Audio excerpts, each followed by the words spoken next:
चलो फ्रेंड्स आज के কাঁচা আমের একটু চটপটা আচার বানিয়ে ফেলি। যেহেতু গরমকাল পড়ে গেছে আর কাঁচা আম পাওয়া যাচ্ছে খুব।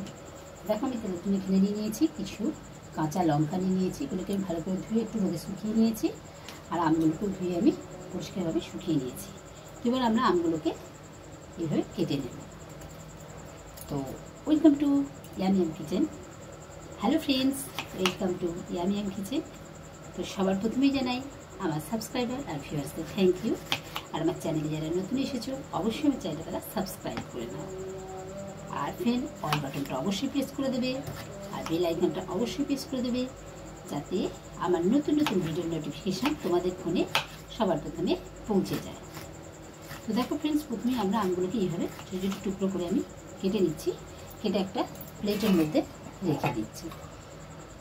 তো দেখো ফ্রেন্ডস, এখানে আমরা আমগুলোকে এরকমভাবে ছোটো ছোটো করে টুকরো করে নিয়েছি, আর এর গোটাগুলো আমি ছাড়িয়ে নিয়েছি লঙ্কাগুলো। তো এবার আমরা এটাকে গ্রাইন্ডারে দিয়ে হালকা করে একটু একবার থেকে দুবার গ্রাইন্ড করে নেব। তো দেখো ফ্রেন্ডস, এখানে আমি লঙ্কাটাকে এরকমভাবে করে দিয়েছি, আর আমটাকেও আমি এভাবে করে দিয়েছি। এবার চলো মশলাটা বানিয়ে নিই। দেখো ফ্রেন্ডস, এখানে আমি একটা কড়াই বসিয়ে দিয়েছি। আমি এখানে দিয়ে দিচ্ছি সাদা হলুদ সর্ষেটা, যেটা সাদা সর্ষে, আর দিয়ে দিচ্ছি এখানে কালো সর্ষে, আর দিয়ে দিচ্ছি মৌরি,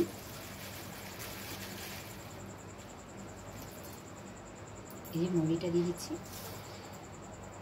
দিয়ে দিলাম জিরে, আর দিয়ে দিচ্ছি 5 ফোড়ন।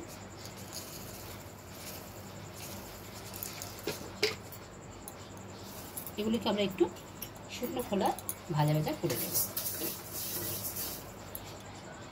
তো দেখো ফ্রেন্ডস, এটাকে এবার আমরা ঠান্ডা করে গ্রাইন্ডারে গুঁড়ো করে নেব। তো দেখো ফ্রেন্ডস, মশলাটা আমরা তৈরি করে নিয়েছি। এবার এখানে একটা কড়াইটা বসিয়ে দিয়েছি, দিয়ে এবার তেল দিয়ে দিচ্ছি আমি এখানে। তেলটা একটু গরম করে নেব আমি। তেল গরমটার মধ্যে দিলাম হিং, একটা দিয়ে দিচ্ছি হলুদের গুঁড়ো,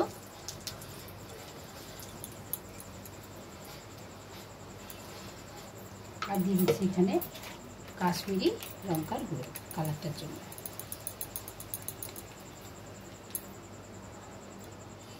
দিয়ে ভালোভাবে মিশিয়ে নিয়েছি। এবার আমটার মধ্যে দিয়ে দিচ্ছি লঙ্কাটা, দিয়ে দিলাম মশলাটা, দিয়ে দিলাম বিট নুন, আর দিয়ে দিচ্ছি গরম তেলটা।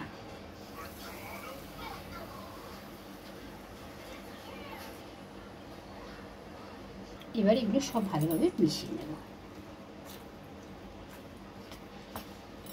একদম চটপটা ফ্রেন্ডস, মানে মুখ ছেড়ে যাবে এরকমই একটা আচার এটা।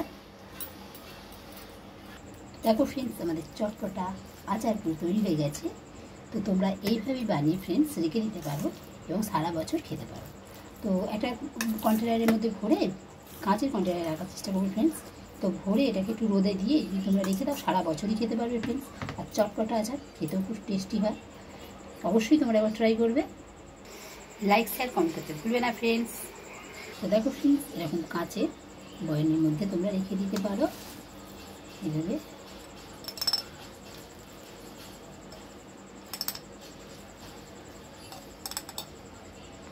তো এইভাবে তোমরা বয়ামের মধ্যে ভরে ওটাকে একটু রোদ লাগাবে, এইভাবে ভরে তোমরা রেখে দিতে পারো। তো অবশ্যই ট্রাই করবে ফ্রেন্ডস। আর লাইক শেয়ার কমেন্ট করতে ভুলবে না friends. Thank you for watching.